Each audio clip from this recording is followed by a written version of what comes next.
Rayan Cherki could be on the move. We've got Chelsea trying to nab up more young talent, as they always do, and Liverpool and Aston Villa are battling over a starlet. We're going to talk about all that and more next on Soccer Wonderkids at the Pitchside Pub.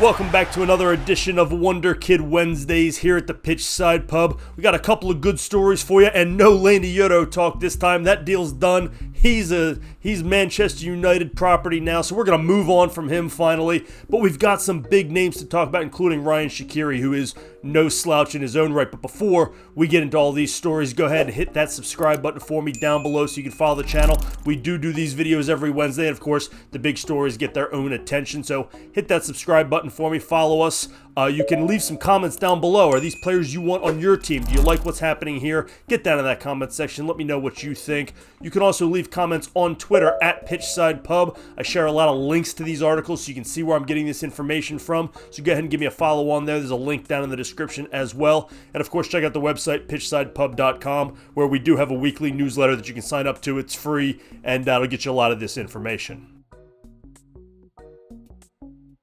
So the biggest name we've got to talk about this week is Rayan Cherki, and he's a guy that's been on a lot of Wonderkid radars. If you follow the youngsters, he's a guy you definitely know, and he's in his last year of his contract at Lyon, which is why he's being linked with moves to a lot of places. But his career's been up and down at this point, and now he's being pretty strongly linked with a move to Borussia Dortmund. And there's conflicting reports as to whether this is happening, off, close to the finish line, falling through. There's a lot of moving parts on this one, so we don't know if it's going to happen yet, but it would be a fantastic move for Cherki, who is ready for a new opportunity and ready for a good challenge. And of course, Borussia Dortmund has such a strong track record of taking young, talented players, building them up, and of course, to their benefit, selling them for a lot more. And he could easily be the next on a long list of players that they have done that with, particularly because the rumored transfer to Borussia Dortmund would only be for 15 million euros, which feels like a steal compared to where Cherki was this time, let's say, last year. He had a bit of a disappointing season for Lyon,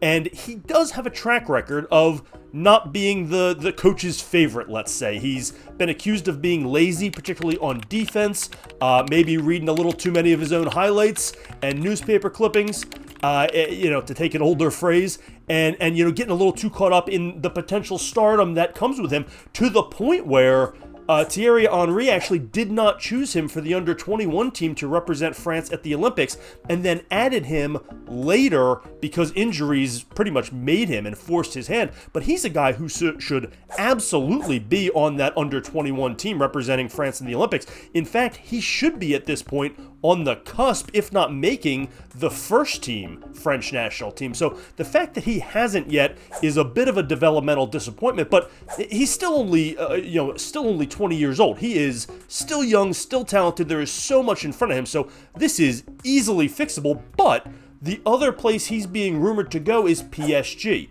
And while extremely tempting, particularly for a French player, that has a real possibility of putting him in over his head. And they are replenishing that roster in the wake of Kylian Mbappe leaving, and that is a potential stumbling block for him. If he goes to the big club, is he ready for that? I would say he has not shown that yet. On the pitch, he has been very good, but again, the questions about his commitment to defense, the questions about attitude sometimes, and again, I'm not there, I don't know this, but these are reports you hear a lot of, so they do seem to have some validity. Maybe a fresh start in Germany it's hard to knock Borussia Dortmund with what they did in the Champions League this past year, but they are not PSG, and the expectations won't be as high.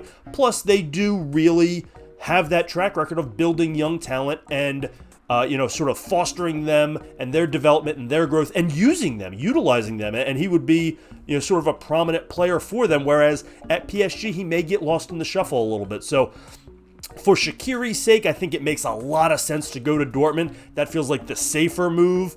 And assuming the pay is relatively similar, it's a no-brainer if I'm Cherki, but we will see how this one plays out because the reports are very conflicted as to whether this is almost a done deal, still in the works, possibly getting torpedoed, or being called off together. So we may be updating this one again next week. Where there's a young talent, there's sure to be rumors with Chelsea, and such is the case with 19-year-old left-back Patrick Dorgu, who had a great season with Lecce last season, and is rumored now to be linked with Chelsea. And, you know, I always have to hesitate when Chelsea's involved because they just have so many players.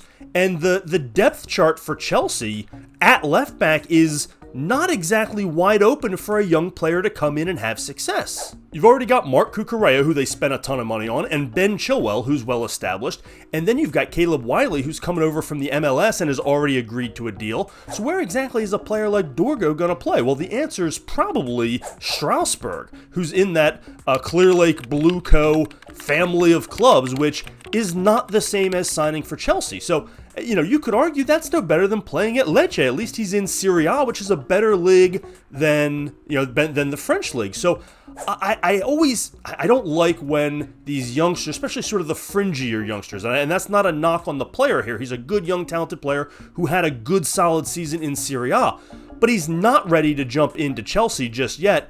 And certainly isn't ready to jump over the players they already have on the depth chart. So that always concerns me because he's never going to see the pitch at Chelsea, at least not this year. So he's probably going to get shipped out on loan, or he's going to ride the bench, or he's going to play with the under-21 team or whatever. But is that really the best situation? Or would he be better off making a smaller step forward and getting to play first team every game with a smaller club, maybe a smaller Premier League club, maybe a bigger Serie A club than he's already at? It feels like there's better options, but Chelsea is always interested, and that is still a draw. Playing for Chelsea is still a draw, even if you're not actually going to wear the jersey. You know, you think you're going to. Every player thinks they're going to make it, and they're going to go in and be the next big star at Chelsea. So it's tempting, but that doesn't mean it's the right move, and I hesitate to see how this works out for the player, at least in the short term.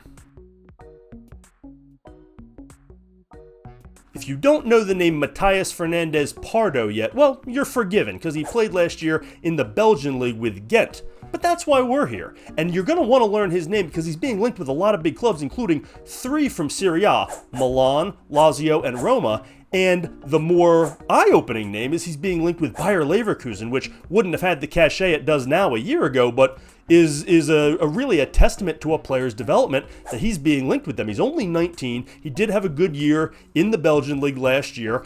A jump to Bayer Leverkusen would be big, considering they won the Bundesliga and are now going to be playing in the Champions League. But nevertheless, they do need depth, and young, talented depth is really appealing to them.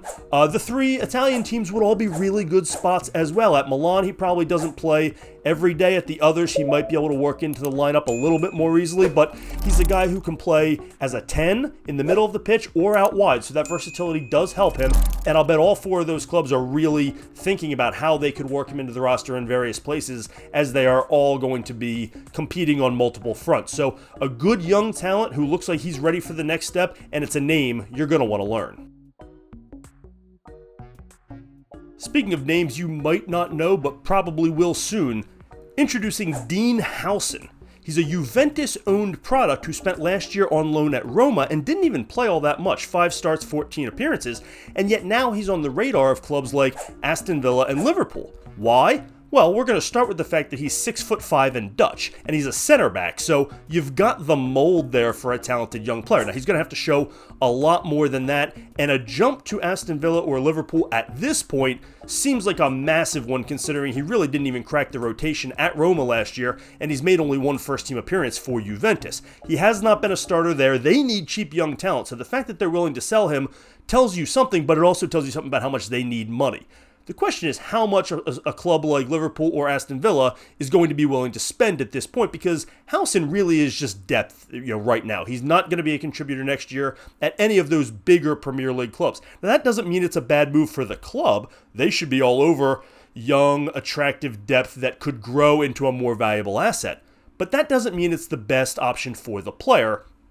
Although there's an argument to be made that training every day with the likes of Virgil van Dijk could be an amazing opportunity for a young player, and he gets a little bit of playing time in the Carabao Cup and a little bit against the bottom half of the Premier League. So, typically my argument is go where you're going to play every day, and I generally stand by that, but you could understand why it would be attractive for him to go to a place like Liverpool or Aston Villa, who's been wildly aggressive on the market. This would not be a massive cost for either one of those clubs compared to their budget, so it might be an opportunity to bolster their young depth with a player who could grow into being a really strong center back option down the road. What do you think about these guys? Shaqiri, do you want him? Huijsen, any of these guys? What do you think? Get down in that comment section. Let me know your thoughts. You can also leave comments on Twitter at PitchsidePub. While you're at it, hit that subscribe button for me down below. Like I said earlier, we do these Wonderkid Wednesday videos every week, so you can check them out. They'll come right to your notifications. Go ahead and turn those alerts on for me as well. And of course, check out the website, pitchsidepub.com. Thanks as always for joining us here on Soccer Wonder Kids at the Pitchside Pub.